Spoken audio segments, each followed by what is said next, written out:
the black swan reality is hit. We did a trial run and the technology was working well.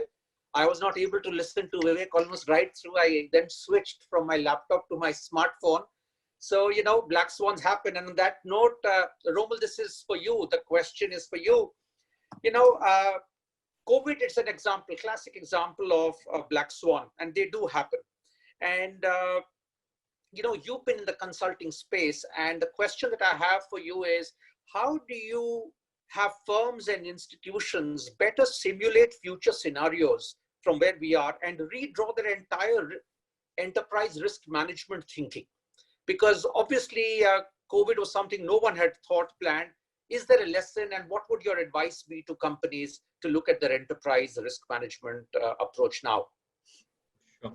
Good afternoon. Thanks, Prabir and Deepak, and of course, good afternoon to ladies and gentlemen. Hope all of you are doing safe. This is unprecedented. I mean, we do simulations, we do all kinds of things in Deloitte. It's interesting, I heard the framework, the different frameworks, and we have something called Respond, Recover, Thrive. Interesting, all of them sort of are similar in what they're doing.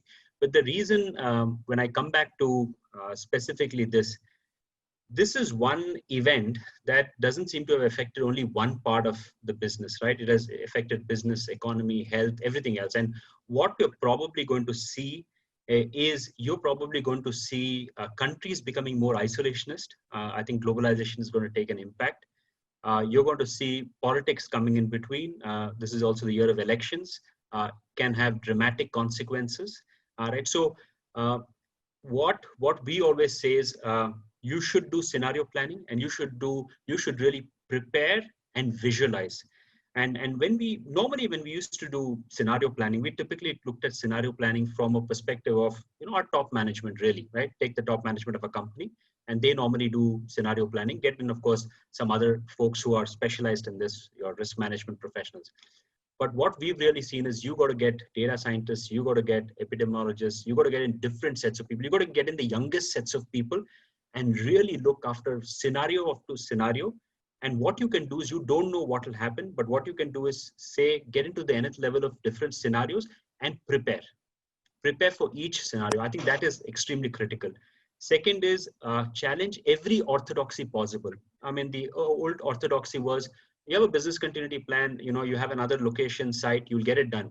Whoever thought that the whole world is going to be non-functional, right? So, challenge every specific orthodoxy as such. Also, I think very important during the simulation is to look at the fact that what are all the risks? Yes, absolutely. But also look at what are the risks to your competitors. Look at every risk from both your perspective, your country's perspective, your competitor's perspective, but look at it also from an opportunity perspective. There could be an opportunity because someone, and like, I think Partha mentioned cash is king. We will see companies go belly up. We will see companies not able to sustain this. Is there obviously an opportunity then for the company to sort of step in? Because when the market shrinks, what you can only do is you can only increase your share of the wallet to still sustain.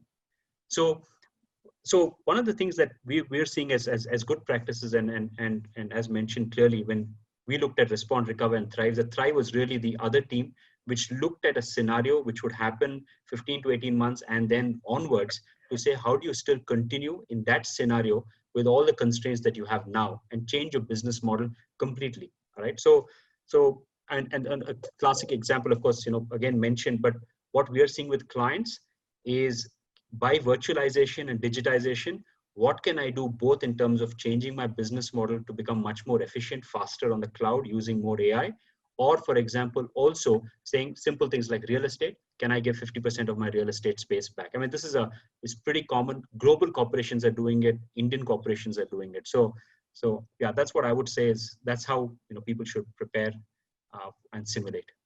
Great, Romal. Thank you. This is very good. I do pick this up. Respond, recover, thrive. Very interesting. Now the question is, how well and how quickly can one do that?